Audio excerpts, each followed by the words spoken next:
en esa persona. Sé que hay un rostro que viene a su mente, un nombre que resuena en su corazón. Y sé también que quizás están sintiendo un nudo en el estómago porque en el fondo ya sabían que algo no estaba bien. No han venido aquí por casualidad.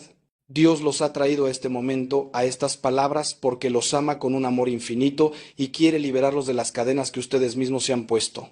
Quiere que sean verdaderamente felices, no con una felicidad superficial y pasajera, sino con esa paz profunda que solo viene de estar en su voluntad perfecta. Durante más de 30 años de ministerio sacerdotal, he escuchado miles de historias.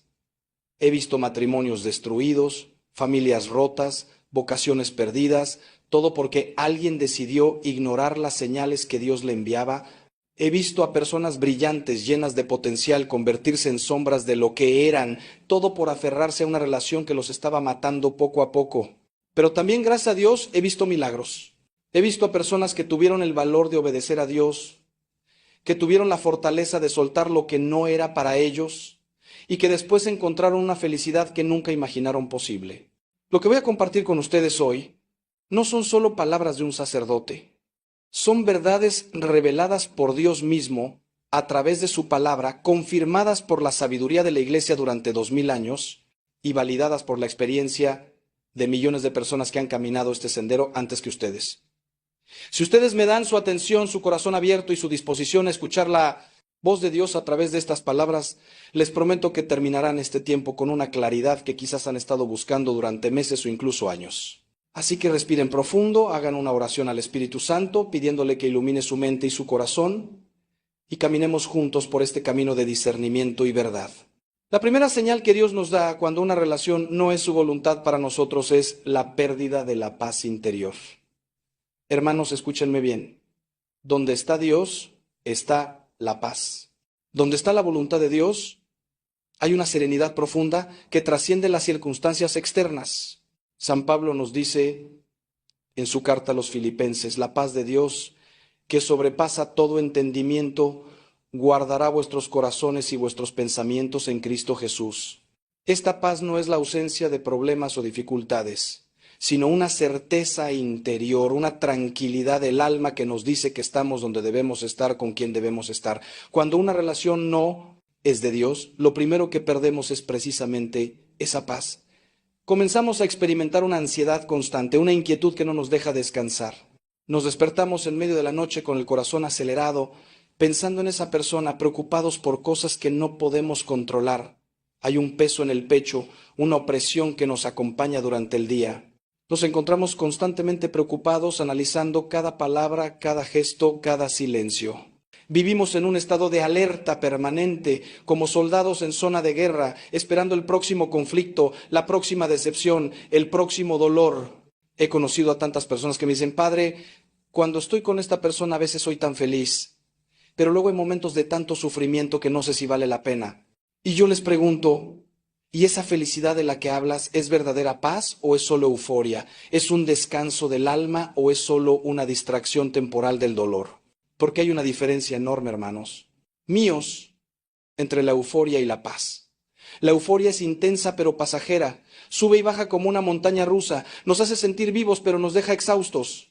La paz, en cambio, es estable, profunda, nos sostiene en los momentos difíciles y nos mantiene centrados en lo que realmente importa. Santa Teresa de Ávila, esa gran maestra de la vida espiritual, nos enseñaba que el demonio puede imitar muchas cosas, puede darnos consolaciones, puede hacernos sentir emociones intensas, pero hay algo que nunca puede imitar: la verdadera paz de Dios. Esa paz que viene de estar en su voluntad es inconfundible, es como un manantial de agua cristalina que brota desde lo más profundo de nuestro ser. Cuando tenemos esa paz podemos atravesar tormentas y seguir serenos. Cuando no la tenemos, incluso los días soleados nos parecen grises. Pregúntense honestamente en este momento, ¿tienen paz en esa relación? No me hablen de los momentos buenos, porque incluso las relaciones más tóxicas tienen momentos buenos.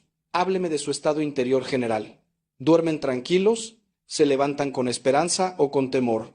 ¿Su fe se ha fortalecido o se ha debilitado desde que están con esa persona? ¿Se sienten más cerca de Dios o más lejos? Porque créanme, cuando Dios aprueba una relación, incluso en medio de las dificultades normales de cualquier vínculo humano, hay una paz de fondo que nos dice, sí, este es el camino. ¿Esta persona me ayuda a ser mejor, a acercarme más a Dios, a cumplir mi misión en esta tierra? La segunda señal que Dios nos envía cuando una relación no es su voluntad es la constante necesidad de comprometer nuestros valores y principios. Hermanos, Dios nunca, escúchenme bien, nunca nos pide que abandonemos lo que es correcto para poder amar a alguien. El amor verdadero no nos obliga a traicionarnos a nosotros mismos. El amor auténtico no nos pide que seamos menos de lo que Dios nos creó para ser. Si en una relación ustedes se encuentran constantemente cediendo en cosas que saben que están mal, si están haciendo cosas que van contra su conciencia, si están alejándose de su fe, de su familia, de sus valores fundamentales, esa es una señal clarísima de que algo no está bien. ¿Cuántas veces he escuchado historias que rompen el corazón? Una joven que dejó de ir a misa porque su novio se burlaba de su fe. Un hombre que comenzó a mentir a su familia para ocultar aspectos de su relación que sabía que no aprobarían. Una mujer que aceptó convivir sin estar casada, violando sus propias convicciones porque temía perder a esa persona. Un joven que comenzó a involucrarse en comportamientos que sabía que eran pecaminosos, todo por no perder el afecto de quien decía amarlo. Y en todos estos casos, ¿saben qué descubrí? Que esas personas no solo perdieron su paz, no solo comprometieron sus valores, sino que también perdieron su propia identidad. Se convirtieron en alguien que no reconocían cuando se miraban al espejo. El libro del Génesis nos cuenta la historia de Sansón y Dalila, un relato que muchos conocen pero pocos comprenden en su profundidad. Sansón era un hombre consagrado a Dios, un nazareo desde el vientre de su madre, llamado a liberar a su pueblo. Pero se enamoró de Dalila, una mujer que no compartía su fe ni sus valores, y poco a poco, seducido por su belleza y sus encantos, Sansón fue revelando sus secretos, comprometiendo su voto, alejándose de su misión. Al final cortó su cabello, símbolo de su consagración, y perdió su fuerza, su propósito y casi su vida. Esta historia no está en la Biblia para entretenernos, hermanos, está ahí para advertirnos. Cuando comprometemos nuestra relación con Dios por una relación humana, lo perdemos todo. San Pablo nos advierte en su segunda carta a los Corintios, no os unáis en yugo desigual con los incrédulos. No está hablando solo de matrimonio, está hablando de cualquier relación íntima donde haya una diferencia fundamental en valores, en fe, en la dirección de vida. Porque cuando dos personas van en direcciones diferentes, una de dos, o uno cambia de dirección o la relación se rompe. Y si el que cambia de dirección eres tú, alejándote de Dios para acercarte a esa persona, has tomado la peor decisión de tu vida. Mírenlo de esta manera. Imaginen que están construyendo una casa. Los valores, la fe, los principios son los cimientos de esa casa. Si para estar con alguien tienen que debilitar esos cimientos, ¿qué creen que pasará con la casa? Tarde o temprano se derrumbará. Una relación construida sobre el compromiso de nuestros valores es una casa edificada sobre arena, y cuando vengan las tormentas de la vida, y créanme que vendrán, esa casa no resistirá. Dios nos ama demasiado para permitirnos construir sobre arena. Por eso nos envía señales, nos inquieta el corazón, nos quita la paz, todo para decirnos, hijo mío, hija mía, esto no es para ti, yo tengo algo mejor preparado. La tercera señal, y esta es particularmente dolorosa pero crucial, es cuando las personas que verdaderamente nos aman y nos conocen expresan preocupación constante por esa relación. Hermanos, Dios no solo nos habla directamente al corazón, también nos habla a través de las personas que Él ha puesto en nuestra vida. Nuestros padres, nuestros hermanos, nuestros amigos verdaderos, nuestros mentores espirituales, todas estas personas son instrumentos que Dios utiliza para cuidarnos y guiarnos. Cuando todas o la mayoría de estas personas expresan reservas, dudas o franca oposición a una relación, no podemos simplemente ignorarlas y decir que no entienden o que están celosas. El libro de Proverbios nos dice, donde no hay dirección sabia, el pueblo cae, pero en la multitud de consejeros hay seguridad. Y también nos advierte, el camino del necio es derecho en su opinión, mas el que obedece al consejo es sabio. ¿Cuántas veces he visto a personas que ignoran el portante consejo amoroso de todos los que los rodean, convencidos de que ellos saben mejor, solo para terminar años después admitiendo, tenían razón, debí haberlos escuchado? Es una de las tragedias más comunes en la vida humana. Y es completamente evitable si tenemos la humildad de escuchar. Ahora bien, quiero ser muy claro en esto, no estoy hablando de opiniones superficiales o prejuicios infundados. Estoy hablando de cuando las personas que verdaderamente te conocen, que han demostrado su amor por ti a lo largo de los años, que han estado contigo en las buenas y en las malas, expresan preocupaciones serias. Cuando tu madre, que te ha cuidado desde que naciste, te dice con lágrimas en los ojos que está preocupada. Cuando tu mejor amigo, que te conoce desde la infancia, te dice que ya no eres el mismo desde que estás con esa persona. Cuando tu director espiritual, que ha caminado contigo en tu vida de fe, te advierte que estás alejándote de Dios, estas no son voces que debamos ignorar ligeramente. Recuerdo el caso de una joven, llamémosla María, que vino a verme hace algunos años. Estaba comprometida para casarse, pero su familia entera estaba preocupada. Su novio era controlador, celoso, había mostrado comportamientos violentos, pero ella estaba convencida de que lo amaba, de que él cambiaría, de que todos estaban exagerando. Tuvimos varias conversaciones, yo le hablé con toda la claridad que pude, su familia le suplicó que reconsiderara. Pero ella siguió adelante. 3 años después, regresó a mi oficina, marcada física y emocionalmente por años de abuso. Con lágrimas me dijo, padre, ¿por qué no los escuché? Todos ustedes lo vieron antes que yo, ¿por qué fui tan terca? Y créanme, hermanos, no hay nada más doloroso para un pastor que ver a una de sus ovejas herida cuando pudimos haber evitado ese sufrimiento. Por supuesto, también existe el extremo opuesto. Familias que se oponen a una relación por razones equivocadas, por prejuicios, por intereses egoístas. Por eso necesitamos discernimiento. Pero hay una diferencia clara. Cuando la oposición viene del amor genuino y se basa en observaciones concretas sobre cómo esa relación nos está afectando negativamente, debemos prestar atención. Cuando múltiples personas que nos aman desde diferentes ángulos de nuestra vida expresan las mismas preocupaciones, no es coincidencia. Es Dios hablándonos a través de ellas. Y si además de esas voces externas, nuestra propia conciencia nos inquieta, entonces la señal es inequívoca. ¿Y saben qué pasa cuando estamos en una relación que sí es de Dios? Las personas que nos aman se alegran. Ven cómo florecemos, cómo nos convertimos en mejores versiones de nosotros mismos. Notan cómo esa relación nos acerca más a nuestra familia, a nuestros amigos, a nuestra fe. Pueden tener algunas reservas normales al principio, porque toda relación nueva requiere ajustes, pero en general hay un consenso de paz y aprobación. Porque el amor verdadero es evidente, irradia, se nota. Y las personas que nos aman pueden reconocerlo porque ellos mismos se benefician de nuestra felicidad auténtica. La cuarta señal, hermanos míos, y quizás la más espiritual de todas, es cuando nuestra relación con Dios se debilita significativamente desde que estamos con esa persona. Esta es la señal definitiva, la más importante, porque al final del día, la pregunta fundamental que debemos hacernos sobre cualquier relación es, ¿me acerca esta persona más a Dios o me aleja de Él? Todo lo demás es secundario. Pueden tener química, compatibilidad, atracción, intereses comunes, pero si esa relación está debilitando su vida espiritual, entonces no es la voluntad de Dios para ustedes, punto final. Jesús mismo nos dio el criterio definitivo para evaluar todo en nuestra vida cuando dijo, buscad primero el reino de Dios y su justicia, y todas estas cosas os serán añadidas. Primero el reino de Dios, primero, no después, no al mismo tiempo, primero.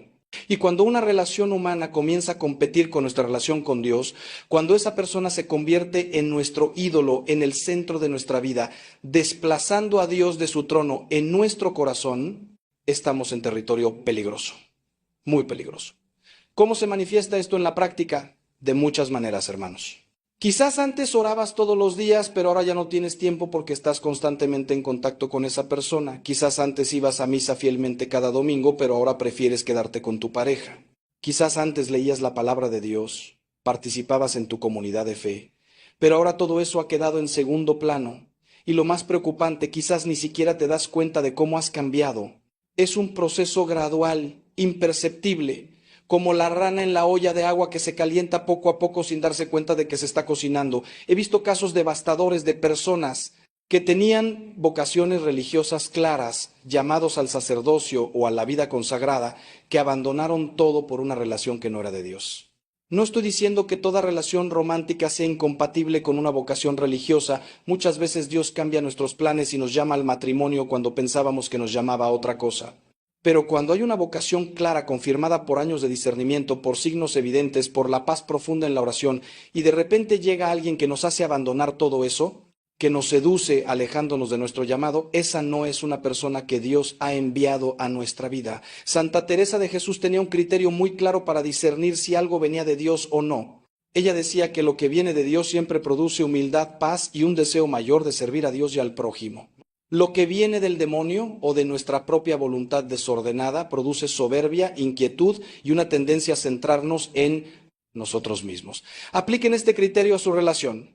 ¿Los hace más humildes o más soberbios? ¿Les da paz o inquietud? ¿Los impulsa a servir más a Dios y a los demás o los encierra en un mundo de dos donde solo importan ustedes? Las respuestas a estas preguntas les dirán mucho sobre la naturaleza de esa relación. Y hermanos, quiero que entiendan algo crucial. No estoy diciendo que toda relación que requiere esfuerzo o que pasa por momentos difíciles no es de Dios. Todas las relaciones, incluso las mejores, requieren trabajo, sacrificio, paciencia. Habrá desafíos, habrá momentos de prueba. Pero hay una diferencia fundamental entre una relación que nos desafía a crecer y una relación que nos destruye. Una relación que es de Dios puede sacarnos de nuestra zona de confort, puede exigirnos cambios y maduración, puede ser difícil a veces, pero siempre, siempre nos acerca más a Dios, no nos aleja de Él. Nos hace querer ser mejores personas, mejores cristianos, más santos. Esa es la diferencia. Déjenme contarles la historia de un joven que conocí hace años, un chico brillante, lleno de fe, que estaba muy activo en su parroquia. Conoció a una chica que no compartía su fe, pero él estaba convencido de que podía convertirla, de que su amor sería tan fuerte que ella terminaría acercándose a Dios. Es una historia que he visto repetirse cientos de veces. Al principio, él mantuvo su vida de fe, iba a misa, oraba, pero ella se burlaba suavemente de sus prácticas religiosas, le decía que era demasiado intenso, que no necesitaba ir a la iglesia para ser buena persona. Poco a poco, él comenzó a faltar a misa, a dejar la oración, a justificar comportamientos que antes consideraba inapropiados. Pasaron 2 años y ese joven era irreconocible. Su fe se había enfriado casi por completo, había cortado lazos con su comunidad cristiana, se había alejado de su familia porque ellos expresaban preocupación por el camino que estaba tomando. Un solo día vino a verme, no porque quisiera consejo, sino porque su conciencia aún lo molestaba lo suficiente como para sentir que debía al menos hablar conmigo. Le pregunté, ¿eres más feliz ahora que hace 2 años? Se quedó en silencio.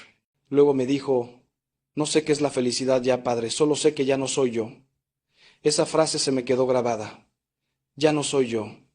Hermanos, cuando una relación nos roba nuestra identidad, cuando nos aleja de quienes realmente somos en Cristo, cuando nos hace perder de vista nuestro propósito eterno por un placer temporal, esa relación no es de Dios. Dios no nos da relaciones que nos disminuyen, que nos empobrecen espiritualmente, que nos roban nuestra esencia. Dios nos da relaciones que nos expanden, que nos enriquecen, que nos ayudan a ser plenamente quienes Él nos creó para ser. Ahora bien, después de identificar estas 4 señales, sé que algunos de ustedes están sintiendo un peso enorme en el corazón. Sé que han reconocido 1, 2, 3 o incluso las 4 señales en su propia relación. Y sé también que están preguntándose, ¿y ahora qué hago, Padre? ¿Cómo puedo dejar ir a esta persona si la amo?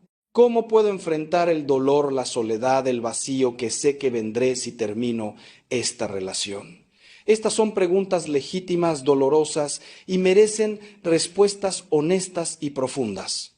Lo primero que quiero decirles es esto: el dolor de dejar ir lo que no es de Dios es temporal, pero el dolor de aferrarse a ello es permanente. Sé que en este momento el futuro sin esa persona parece aterrador, insoportable incluso. Sé que están pensando en todos los momentos buenos que han compartido, en las promesas que se han hecho, en los sueños que han construido juntos. Y sé que una parte de ustedes está diciendo, pero padre, usted no entiende, esta persona es especial, nuestra situación es diferente, y tienen razón en una cosa: no conozco todos los detalles de su situación particular, pero sí conozco esto: Dios los ama con un amor infinito y Él nunca, jamás se equivoca en lo que nos pide. Recuerden la historia de Abraham e Isaac. Dios le pidió a Abraham que sacrificara a su hijo, el hijo de la promesa, el hijo que había esperado durante décadas, el hijo que amaba más que a su propia vida. Abraham subió al monte Moría con el corazón destrozado, preparado para obedecer a Dios incluso en lo que parecía la petición más cruel y sin sentido. Pero justo cuando levantó el cuchillo, Dios detuvo su mano. No era Isaac lo que Dios quería, Era el corazón de Abraham. Dios quería saber si Abraham lo amaba más que a cualquier otra cosa, más que a su propio hijo. Y cuando Abraham demostró que sí, Dios no solo le devolvió a Isaac, sino que bendijo a Abraham más allá de lo que podía imaginar. A veces, hermanos, Dios nos pide que soltemos algo o a alguien no porque sea malo en sí mismo, sino porque se ha convertido en un ídolo, porque está ocupando el lugar que solo Él debe ocupar en nuestro corazón. Y cuando tenemos la fe y el valor de soltar, de poner a Dios primero, Él nos bendice de maneras que nunca imaginamos posibles. A veces nos devuelve lo que soltamos transformado y purificado. Otras veces nos da algo infinitamente mejor, pero siempre, siempre nos da su paz, su presencia, su amor incondicional. Déjenme ser muy práctico ahora. Si han identificado estas señales en su relación, aquí está lo que les aconsejo hacer. Primero, no tomen decisiones impulsivas basadas solo en las emociones del momento. Esto es demasiado importante para actuar precipitadamente. Segundo, busquen un tiempo de oración profunda, de verdadero silencio ante Dios. Aparten al menos una hora, vayan a una iglesia, póstrense ante el Santísimo Sacramento si es posible y con toda honestidad abran su corazón a Dios. Díganle todo, sus miedos, sus dudas, su amor por esa persona, su confusión. Pídanle claridad, pídanle fortaleza, pídanle que les muestre su voluntad con absoluta certeza. Tercero, hablen con un director espiritual, un sacerdote, un consejero cristiano maduro en quien confíen. No con sus amigos de la misma edad que probablemente están tan confundidos como ustedes en estos temas, sino con alguien que tenga sabiduría, experiencia y una vida de fe sólida. Cuéntenle todo sin omitir los detalles que los avergüenzan o que saben que los ponen en mala luz. Solo la verdad completa puede recibir un consejo completo. Cuarto, hablen con la persona con quien están en relación, con honestidad, con respeto, pero con claridad. Compartan sus inquietudes, sus dudas, las señales que han identificado. Vean cómo reaccionan. Una persona que verdaderamente los ama y es de Dios, estará dispuesta a orar con ustedes, a buscar juntos la voluntad de Dios, incluso si eso significa separarse. Y quinto, y esto es crucial, estén dispuestos a obedecer a Dios cueste lo que cueste. No busquen a Dios solo para que les confirme lo que ustedes ya quieren hacer. Búsquenlo con un corazón verdaderamente abierto, dispuestos a seguir su dirección, incluso si es diferente de lo que esperaban o deseaban. La obediencia a Dios nunca nos lleva por mal camino, incluso cuando el camino parece oscuro y difícil en el momento. Sé que lo que estoy pidiendo no es fácil. Estoy pidiendo un acto de fe heroico, un salto al vacío confiando en que Dios los va a sostener. Y créanme, lo entiendo. Yo también he tenido que soltar cosas en mi vida, he tenido que decir no a deseos legítimos de mi corazón porque Dios me estaba llamando a un camino diferente. Cada vez que he obedecido, cada vez que he puesto a Dios primero, Él ha sido fiel. No siempre de la manera que yo esperaba, no siempre en el tiempo que yo quería, pero siempre, siempre su fidelidad ha superado mis expectativas. Les voy a contar algo personal. Antes de entrar al seminario, conocí a una joven maravillosa. Era hermosa, inteligente, compartía mi fe. Veníamos de familias similares. Hubiera sido muy fácil enamorarme de ella, casarme, tener una familia, y no había nada malo en eso, era un camino legítimo y bueno. Pero en mi corazón sentía un llamado diferente, un fuego que no podía ignorar, una voz que me decía que Dios me quería completamente para Él en el sacerdocio. Tuve que decirle no a esa posibilidad, tuve que soltar ese futuro imaginado. Hubo momentos, especialmente en los primeros años del seminario, donde dudé, me preguntaba si había tomado la decisión correcta. Veía a mis amigos casándose, teniendo hijos, y me preguntaba qué habría pasado si hubiera elegido ese camino. Pero cada vez que me arrodillaba en oración, cada vez que celebraba la misa, cada vez que confesaba a un penitente o acompañaba a un moribundo, sabía con absoluta certeza que estaba donde Dios me quería. La paz que sentía era inconfundible y ahora, después de más de 30 años de sacerdocio, puedo decirle sin ninguna duda, obedecer a Dios fue la mejor decisión de mi vida. No estoy diciendo que el camino haya sido fácil. He tenido momentos de soledad, de cansancio, de desánimo, pero incluso en los momentos más difíciles nunca he perdido esa paz profunda que viene de saber que estoy cumpliendo mi propósito, que estoy viviendo la vida que Dios diseñó específicamente para mí. Y esa paz, hermanos, vale más que cualquier otra cosa que pudiera haber tenido. Y ahora quiero hablarles de algo que puede sonar contradictorio, pero es profundamente importante. El hecho de que una relación no sea la voluntad de Dios para ustedes no significa que esa persona sea mala o que el tiempo que pasaron juntos fue un desperdicio. A veces Dios permite que ciertas personas entren en nuestra vida por una temporada, no para quedarse, sino para enseñarnos algo, para prepararnos para lo que viene después, o incluso para mostrarnos qué es lo que no queremos en una relación. Cada experiencia, incluso las dolorosas, puede ser redimida por Dios si se la entregamos. El sufrimiento de una ruptura, cuando se ofrece a Dios, puede convertirse en un sacrificio que nos purifica, que nos hace más sabios, más compasivos, más maduros. Nada en la vida de un cristiano es desperdicio si lo ponemos en las manos de Dios. Él es experto en sacar bien del mal, en crear belleza de las cenizas, en resucitar lo que parecía muerto. Piensen en la historia de José en el Antiguo Testamento. Sus hermanos lo vendieron como esclavo, fue falsamente acusado y encarcelado, pasó años sufriendo injusticias terribles, pero al final todo ese sufrimiento fue parte del plan de Dios para salvarlo a él, a su familia y a toda una nación. Y cuando José se reunió con sus hermanos años después, les dijo algo profundísimo: vosotros pensasteis mal contra mí, mas Dios lo encaminó a bien. Esa es la promesa que Dios nos hace. Él puede tomar incluso nuestros errores, nuestras malas decisiones, nuestros sufrimientos y transformarlos en bendición. Así que si están pasando por la difícil decisión de terminar una relación que reconocen no es de Dios, permítanse sentir el dolor. No lo repriman, no finjan que no importa. Lloren si necesitan llorar. Lamenten la pérdida de los sueños que tenían con esa persona, pero al mismo tiempo confíen en que Dios está escribiendo una historia mejor para ustedes. Una historia que quizás ustedes no pueden ver todavía, pero que Él conoce desde el principio. Una historia donde su felicidad será completa, donde encontrarán el amor que están buscando, ya sea en el matrimonio con la persona correcta, en la vida consagrada o en la plenitud de una vida soltera vivida en gracia y propósito. He visto milagros, hermanos. He visto a personas que pensaban que nunca superarían la pérdida de una relación, encontrar después un amor tan hermoso, tan puro, tan de Dios, que me dicen: Padre, ahora entiendo por qué lo otro no funcionó. Dios me estaba protegiendo, me estaba guardando para esto. He visto a hombres y mujeres que tuvieron el valor de obedecer a Dios y terminar relaciones que los estaban destruyendo, florecer después de maneras increíbles. He visto vocaciones religiosas nacer de corazones rotos que se entregaron completamente a Dios en su dolor.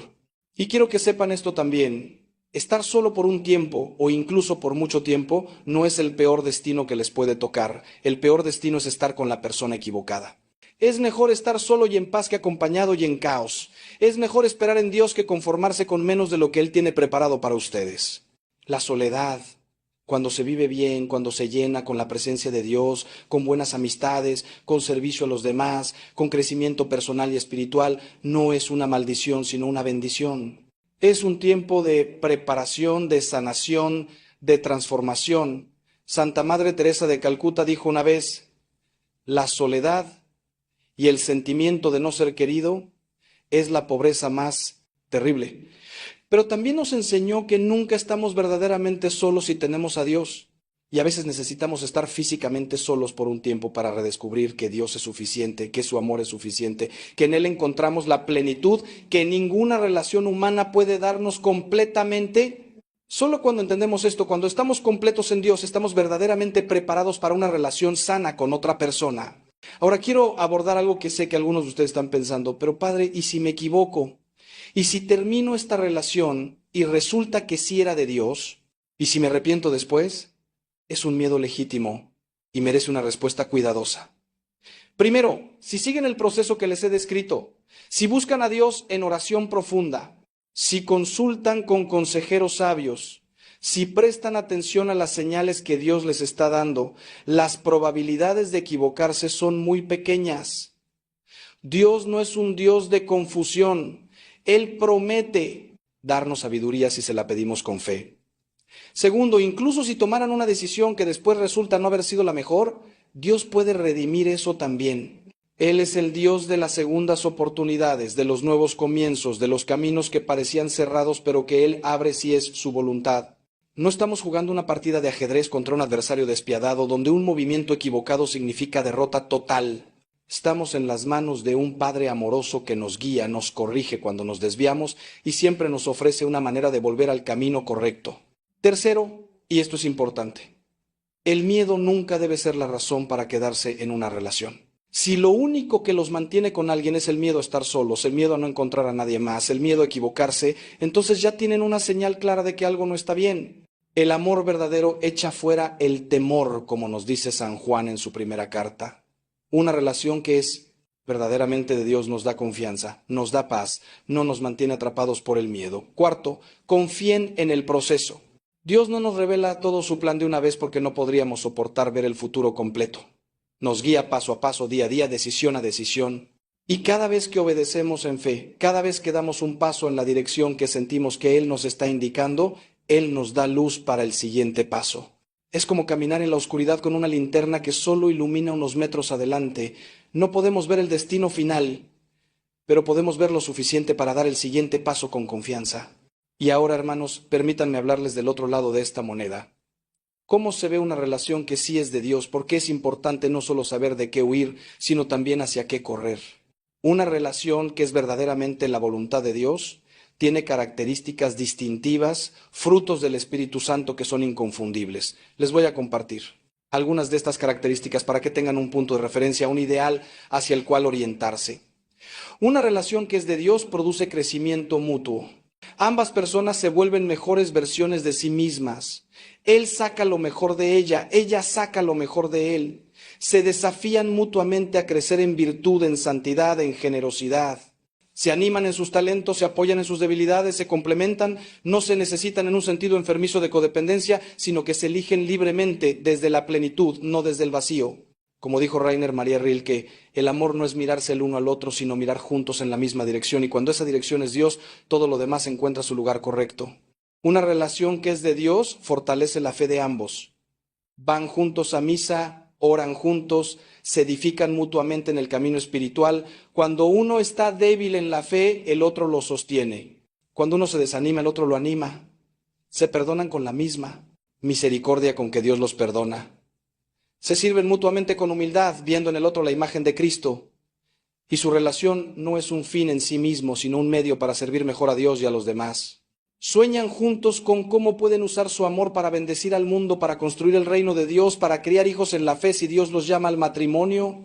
Una relación que es de Dios respeta la libertad y la dignidad de cada persona. No hay manipulación, no hay control, no hay intentos de cambiar al otro para que se ajuste a nuestras expectativas egoístas. Hay aceptación amorosa de quien el otro es, con sus virtudes y sus defectos, con sus fortalezas y sus debilidades. Y al mismo tiempo hay un deseo mutuo de crecer, de mejorar, no porque el otro lo exija, sino porque el amor verdadero naturalmente nos impulsa a ser mejores. Como San Pablo describe el amor en su carta a los Corintios, es paciente, es bondadoso, no es envidioso, no es jactancioso, no se comporta con rudeza, no busca lo suyo, no se irrita, no guarda rencor. Una relación que es de Dios está integrada con el resto de la vida, no aislada de ella. La familia se alegra, los amigos aprueban, la comunidad los apoya, no porque todos sean perfectos o nunca tengan reservas, sino porque en general hay una armonía, un sentido de que esto es correcto, de que estas dos personas están bien juntas. Y ustedes mismos sienten esa integración, no tienen que escoger entre su pareja y su familia, entre su relación y su fe, entre estar con esa persona y cumplir sus responsabilidades. Todo fluye, todo se complementa, todo tiene su lugar. Una relación que es de Dios tiene la paz como fundamento, ya hablamos de esto antes, pero vale la pena repetirlo porque es crucial. Esa paz profunda, inquebrantable, que trasciende las circunstancias, que persiste incluso en medio de desacuerdos o dificultades normales, es una certeza interior que dice, sí, esto es correcto, esta persona es un regalo de Dios para mí y yo soy un regalo de Dios para ella. No es una emoción fluctuante, es un conocimiento profundo, una convicción del alma. Y finalmente, una relación que es de Dios nos prepara para el cielo, no solo para esta vida, nos ayuda a convertirnos en la persona que Dios nos creó para ser eternamente, nos santifica. Y si es un matrimonio, los esposos se convierten en compañeros en el camino hacia la santidad, ayudándose mutuamente a llegar al cielo. Como escribió Dietrich Bonhoeffer, no es tu amor lo que sostiene el matrimonio, sino el matrimonio lo que sostiene tu amor. Cuando el matrimonio está fundado en Dios, en su voluntad, en su bendición, ese fundamento sostiene el amor incluso cuando los sentimientos fluctúan. Este es el ideal, hermanos. Esta es la visión que deben tener en su corazón cuando buscan una relación, cuando disciernen si la persona con quien están es la persona correcta. No se conformen con menos. No se conformen con una relación que solo cumple algunos de estos criterios. No se conformen con una relación que es buena en lo natural pero deficiente en lo espiritual. Porque al final del día viviremos eternamente. Y cualquier relación que no nos ayude en esa jornada eterna, por más placentera que sea temporalmente, es inadecuada. Sé que algunos de ustedes pueden estar pensando, pero padre, eso suena demasiado idealista. Nadie es perfecto, ninguna relación es perfecta. Y tienen razón, no estoy hablando de perfección, estoy hablando de dirección. No estoy diciendo que tienen que encontrar a alguien que nunca los decepcione, que nunca cometa errores, que siempre sea paciente y amoroso. Todos somos seres humanos caídos, todos tenemos defectos, todos cometemos errores. La pregunta no es si la persona es perfecta, sino si la dirección de la relación es hacia Dios o lejos de Él. Si ambos están comprometidos a crecer en santidad, si ambos están dispuestos a trabajar en sus defectos, si ambos ponen a Dios primero, entonces tienen una base sólida sobre la cual construir.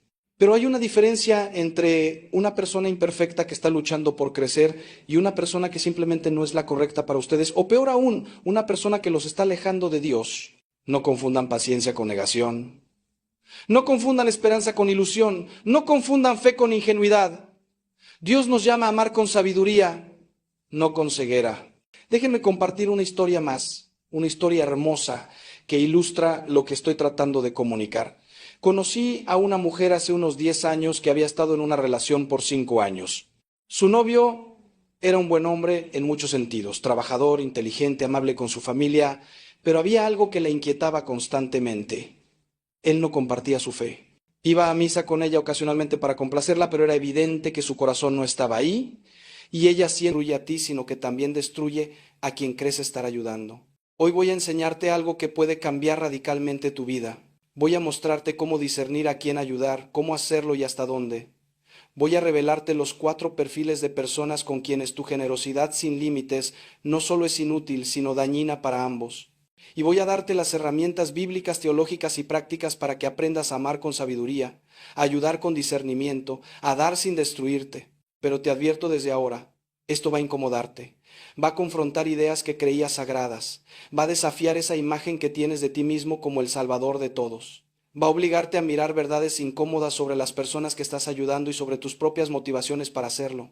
Si no estás dispuesto a ser confrontado, si solo quieres que te confirmen tus hábitos destructivos, mejor cierra este video ahora. Pero si tienes el valor de escuchar la verdad, si estás cansado de vivir agotado y vacío, si quieres aprender a amar como Dios ama, con sabiduría y firmeza, entonces quédate conmigo, porque lo que voy a compartir contigo tiene el poder de liberarte. El versículo que debe grabarse en tu corazón está en Proverbios 4:23. Sobre toda cosa guardada, guarda tu corazón, porque de él mana la vida. ¿Entiendes la profundidad de esto? Hermano mío, Dios mismo, a través de su palabra inspirada, te está ordenando que guardes tu corazón. No te está sugiriendo, no te está dando una opción, te está mandando que protejas esa fuente de vida que llevas dentro. Porque si tu corazón se destruye, si tu alma se vacía, ya no tendrás nada que dar a nadie. Serás como un pozo seco pretendiendo dar agua a los sedientos. Y aquí está el problema fundamental que veo una y otra vez. Hemos confundido el amor cristiano con la ausencia total de límites. Hemos malinterpretado las enseñanzas de Jesús pensando que ser buen cristiano significa dejarse pisotear, ser el tapete de todo el mundo, permitir cualquier abuso con una sonrisa en el rostro. Y eso, hermano mío, hermana mía, es una perversión terrible del Evangelio. Jesús mismo puso límites. ¿Lo sabías? Jesús, el amor encarnado, el Dios que se hizo hombre para salvarnos, puso límites claros y firmes. Cuando los fariseos lo atacaban constantemente, no se quedó ahí aguantando sus insultos indefinidamente. Los confrontó con verdad contundente. Cuando la gente quería hacerlo rey por la fuerza, se retiró al monte solo. Cuando sus propios discípulos no entendían, les dijo con firmeza lo que necesitaban escuchar, aunque les doliera. Cuando los mercaderes profanaban el templo, no los trató con dulzura condescendiente, hizo un látigo y los expulsó. ¿Ves? Jesús amaba perfectamente, pero su amor incluía verdad, firmeza, límites. No era un amor blando que permitía cualquier cosa. Era un amor fuerte que buscaba el verdadero bien de las personas, no su comodidad temporal. Y nosotros, hermano mío, necesitamos aprender a amar como Jesús amaba. Con ternura cuando es tiempo de ternura. Con firmeza cuando es tiempo de firmeza. Con generosidad cuando la generosidad sirve. Con límites cuando los límites son necesarios para el verdadero bien de todos. Déjame contarte algo que me partió el corazón hace apenas unos meses. Una mujer de unos 45 años vino a mi confesionario completamente destruida. Me dijo: Padre, creo que voy a tener un colapso nervioso, ya no puedo más. Le pregunté qué estaba pasando y me contó una historia que he escuchado cientos de veces con variaciones. Tenía un hermano adicto que llevaba 20 años cayendo y levantándose. Cada vez que caía, ella corría a rescatarlo. Le pagaba las deudas, le conseguía trabajo, lo acogía en su casa, le daba dinero. Y él invariablemente volvía a caer. Robaba cosas de su casa para vender. Mentía, manipulaba, prometía cambiar y nunca cambiaba. Y ella seguía ayudándolo porque, me dijo con lágrimas, es mi hermano padre. Los cristianos debemos perdonar siempre, ¿verdad? No puedo abandonarlo. Mientras tanto, su propio matrimonio estaba al borde del colapso porque su esposo estaba harto de sostener a ese hermano. Sus propios hijos estaban resentidos porque mamá gastaba en el tío drogadicto dinero que les hacía falta a ellos. Ella misma estaba en terapia por depresión, tomando medicamentos para dormir, completamente agotada, y seguía creyendo que tenía que seguir ayudando porque eso es lo que hacen los buenos cristianos. Le dije algo que la impactó muchísimo. Hermana, tú no estás ayudando a tu hermano, lo estás destruyendo, y te estás destruyendo a ti misma en el proceso. Lo que estás haciendo no es amor cristiano, es codependencia disfrazada de caridad. Ella se ofendió al principio, como era de esperarse. ¿Cómo puede decir eso, Padre? Estoy sacrificándome por él, estoy siendo como Cristo. Y yo tuve que decirle la verdad dura: no, hermana, estás siendo su cómplice. Cada vez que lo rescatas de las consecuencias de sus decisiones, le estás enseñando que no tiene que cambiar porque tú siempre estarás ahí para limpiarte sus desastres. Estás permitiendo su adicción.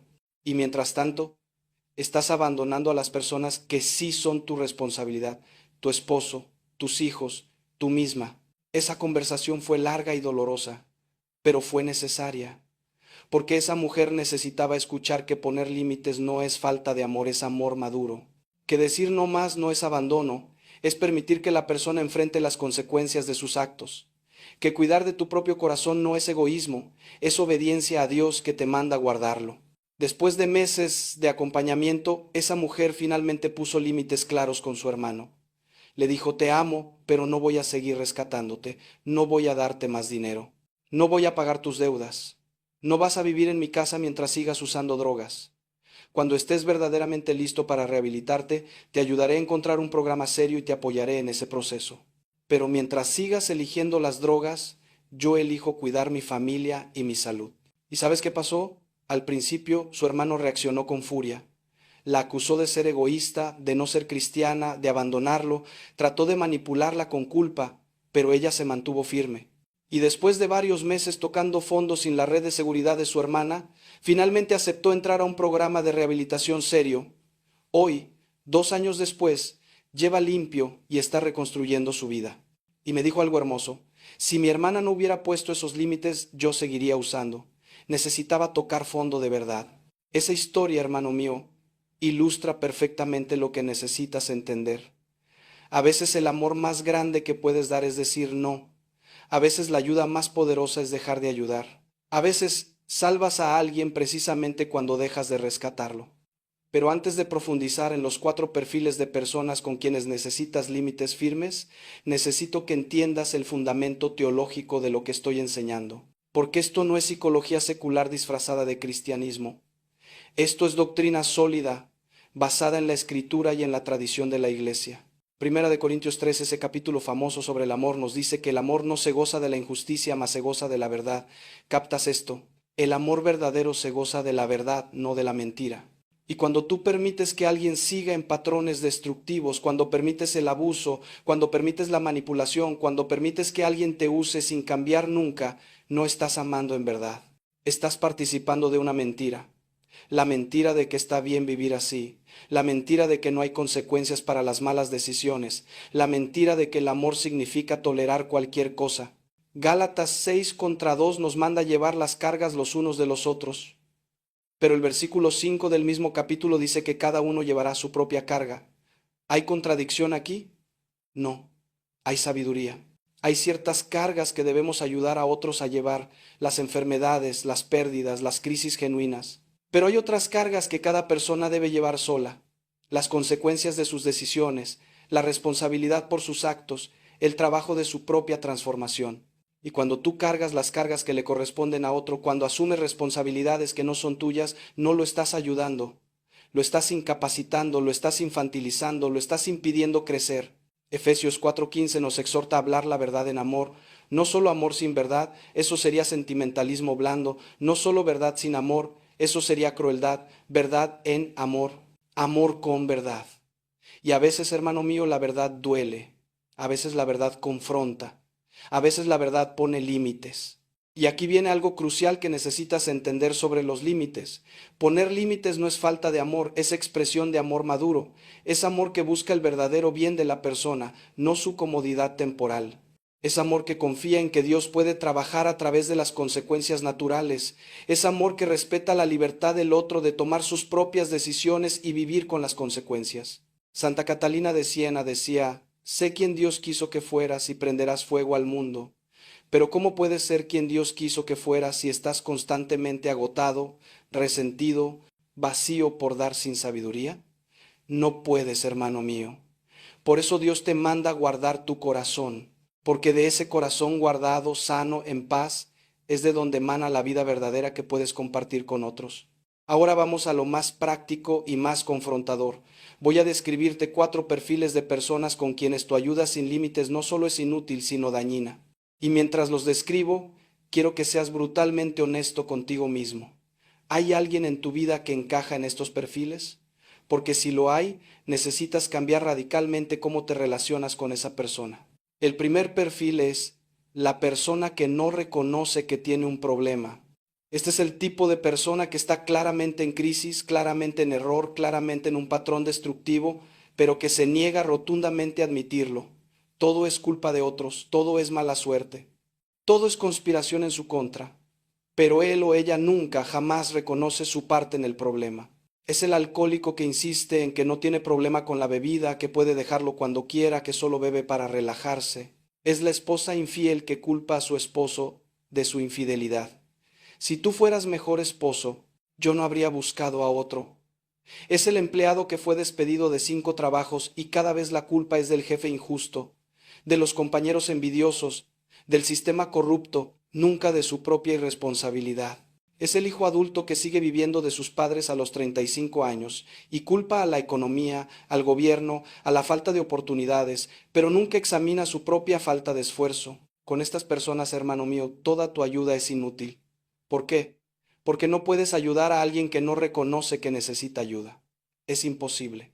Jesús mismo lo dijo en Marcos 2:17, los sanos no tienen necesidad de médicos, sino los enfermos. No he venido a llamar a justos, sino a pecadores. ¿Qué significa esto?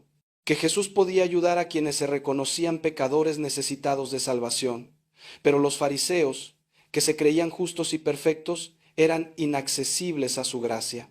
No porque Jesús no quisiera salvarlos, sino porque ellos mismos habían cerrado la puerta. Lo mismo pasa con estas personas. Mientras no reconozcan su problema, mientras sigan culpando a todos menos a sí mismos, tú puedes dar y dar y dar hasta vaciarte completamente y no lograrás nada, cero, nada.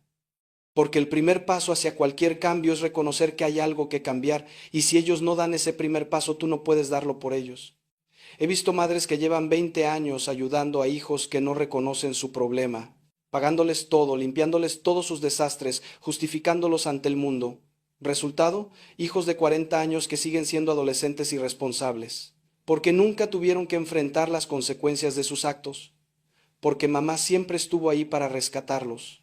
He visto esposas que llevan décadas ayudando a esposos alcohólicos que niegan serlo, soportando abusos, ocultando el problema a la familia, inventando excusas.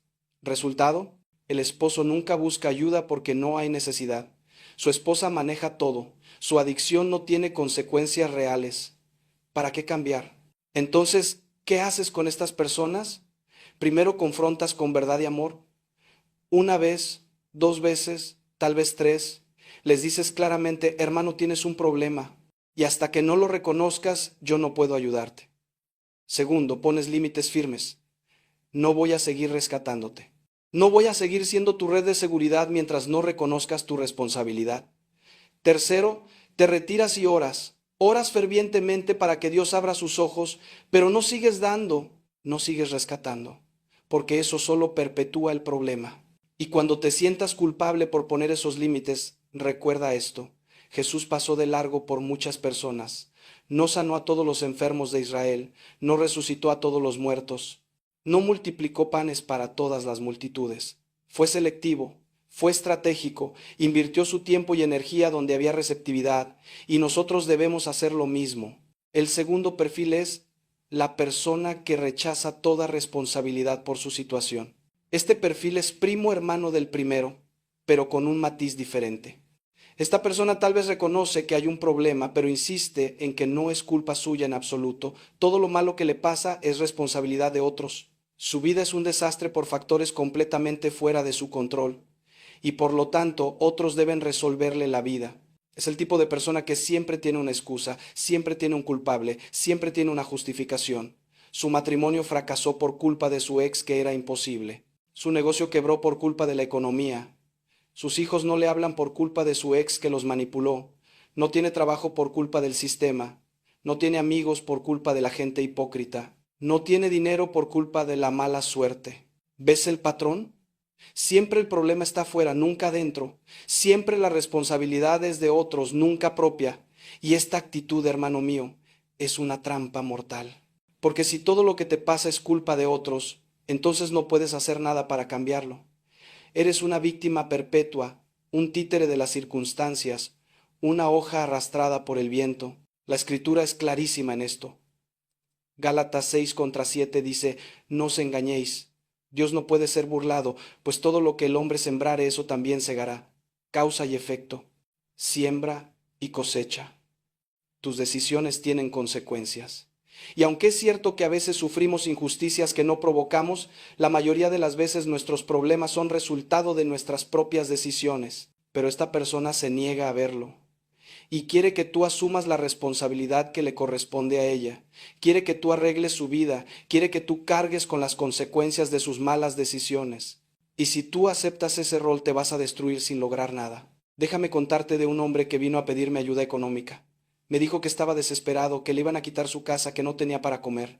Le pregunté qué había pasado y me contó una larga historia sobre cómo su jefe lo despidió injustamente, cómo su exesposa se quedó con todo, cómo sus hijos no lo apoyan, cómo los bancos son abusivos. Todo el mundo tenía culpa menos él. Le hice algunas preguntas y descubrí que lo habían despedido por llegar tarde constantemente y por conflictos con todos sus compañeros, que en su divorcio él había sido infiel múltiples veces, que sus hijos no lo buscaban porque él nunca estuvo presente cuando eran pequeños, que estaba endeudado por vivir por encima de sus posibilidades durante años. Le señalé todo esto con respeto pero con claridad, ¿y sabes cómo reaccionó? Con furia, se ofendió profundamente. Me dijo que yo no entendía, que era fácil juzgar desde afuera, que si supiera toda la historia pensaría diferente, y se fue sin querer escuchar más. Esa es la actitud característica de este perfil. Rechazan cualquier señalamiento de su responsabilidad. Cualquier intento de mostrarle su parte en el problema es visto como ataque, como falta de comprensión, como traición. Y quieren que tú simplemente des sin cuestionar, sin señalar, sin confrontar. Con estas personas, hermano mío, tu ayuda no solo es inútil, es contraproducente. Porque cada vez que les resuelves un problema, cada vez que asumes una consecuencia que les corresponde a ellos, les estás confirmando en su mentira de que ellos no tienen culpa, de que el mundo está en su contra, de que necesitan que otros los rescaten constantemente. ¿Qué hacer? Primero, señalarles con amor pero con firmeza su parte de responsabilidad. Hermano, Entiendo que has pasado por cosas difíciles, pero también necesitas reconocer las decisiones que te trajeron aquí. Segundo, ofrecerles ayuda condicionada a que asuman responsabilidad. Te ayudaré a buscar trabajo, pero necesitas asumir que el patrón de llegar tarde debe cambiar. Tercero, si rechazan asumir cualquier responsabilidad, retirarte. Cuando estés listo para hacer tu parte, aquí estaré, pero no voy a seguir rescatándote mientras tú no hagas nada por cambiar. Y cuando te acusen de ser duro, de no ser cristiano, de no ser compasivo, recuerda lo que dice Proverbios 28:23. El que reprende al hombre hallará después mayor gracia que el que lisonjea con la lengua. A largo plazo, la persona que confronta con verdad hace más bien que la que solo consiente con mentiras. El tercer perfil es la persona que te manipula emocionalmente. Este es quizás el más peligroso de todos porque es el más difícil de detectar. Esta persona ha perfeccionado el arte de la manipulación emocional, sabe exactamente qué botones presionar para que tú hagas lo que ella quiere. Usa la culpa, la lástima, el chantaje sentimental como herramientas para controlarte. Las frases características de este perfil son: después de todo lo que he hecho por ti, si realmente me quisieras, harías esto por mí. Nadie me entiende como tú. No sé qué voy a hacer si tú no me ayudas. Tú eres la única persona en quien puedo confiar. Si no me ayudas, no sé qué pueda pasar. Y la más efectiva de todas, un verdadero cristiano haría esto. ¿Ves la manipulación? Están diseñadas para hacerte sentir culpable si no haces lo que quieren, para hacerte sentir que eres responsable de su bienestar, para atraparte en una dinámica donde tú no eres libre de decir no. Y lo más insidioso es que muchas veces estas personas están completamente inconscientes de lo que hacen. No es que sean malvadas calculadoras, es que han aprendido a lo largo de su vida que la manipulación funciona, que pueden obtener lo que quieren apelando a las emociones de otros, y lo hacen automáticamente, pero el resultado es el mismo. Tú terminas haciendo cosas que no quieres hacer, dando cosas que no quieres dar, sacrificándote de maneras que no son saludables, todo porque no puedes soportar la culpa que sentirías si dijeras no.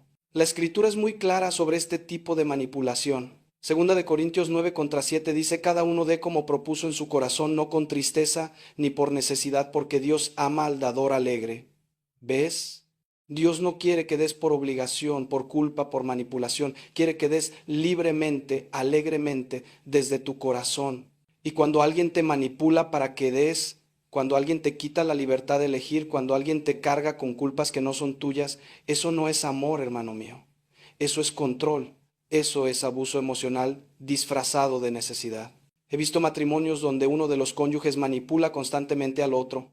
Si me amaras de verdad, harías esto. Mira todo lo que yo sacrifico por ti y tú ni siquiera puedes hacer esto por mí. Estás siendo egoísta. Y el otro cónyuge vive en culpa constante, tratando desesperadamente de complacer, pero nunca es suficiente porque el manipulador siempre mueve la meta. He visto padres ancianos que manipulan a sus hijos adultos. Después de todo lo que hice por ti cuando eras niño, me voy a morir pronto y vas a arrepentirte de no haber pasado más tiempo conmigo. Tus hermanos sí me visitan, pero tú eres el hijo ingrato. Y los hijos viven en culpa perpetua, sacrificando sus propias familias, su propia salud, por complacer a padres que nunca están satisfechos. He visto amistades tóxicas donde uno siempre está en crisis, siempre necesita algo, siempre tiene una emergencia, y el otro corre cada vez, deja todo, sacrifica todo. Pero cuando el que siempre da necesita algo, el manipulador nunca está disponible. La amistad es unidireccional, el amor es parasitario. ¿Cómo identificas a un manipulador emocional? Por los frutos.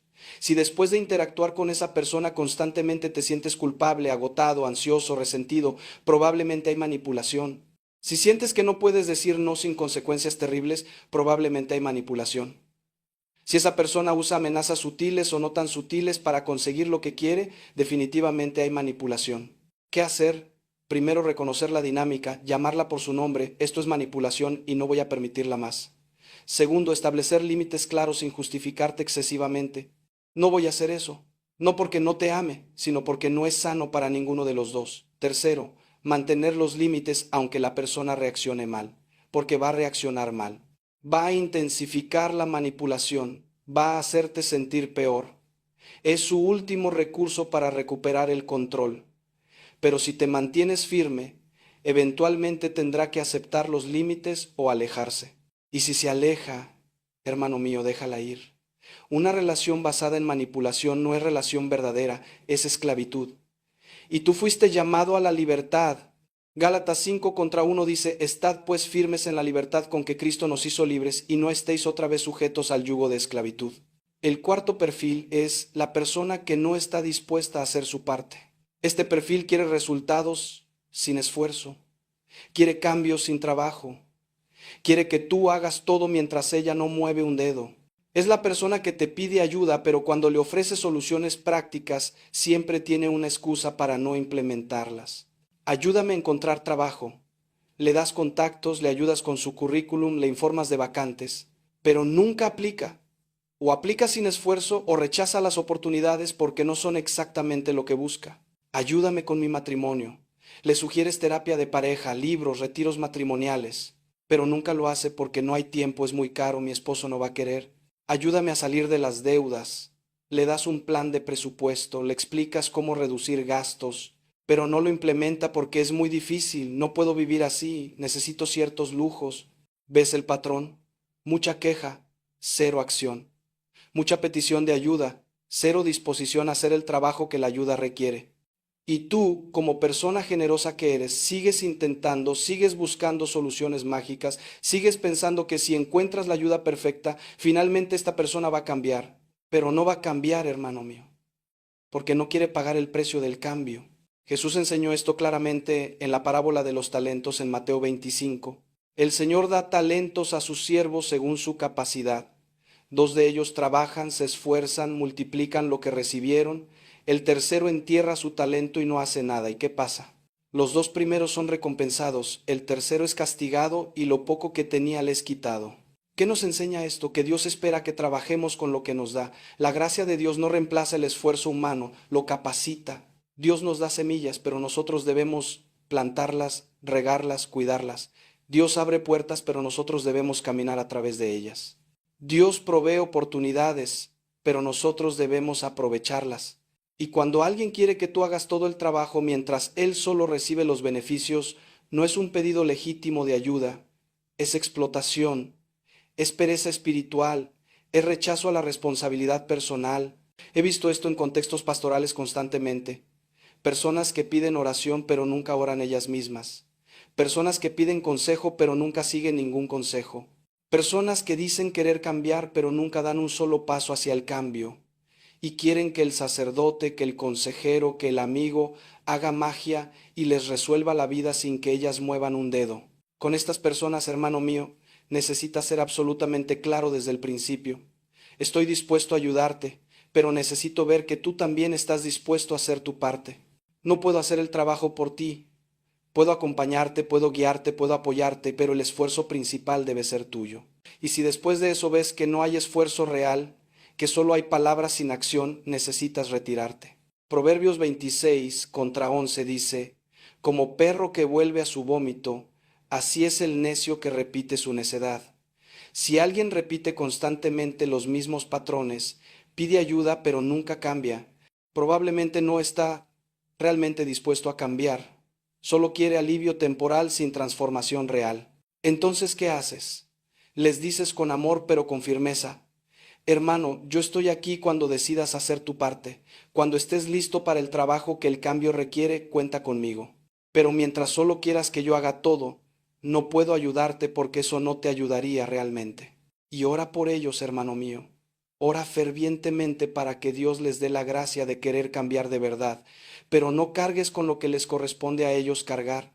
Porque si lo haces, les estás robando la oportunidad de crecer, de madurar, de convertirse en las personas que Dios quiere que sean. Ahora, después de describir estos 4 perfiles, necesito que entiendas algo crucial. Poner límites con estas personas no significa dejar de amarlas, no significa abandonarlas, no significa rendir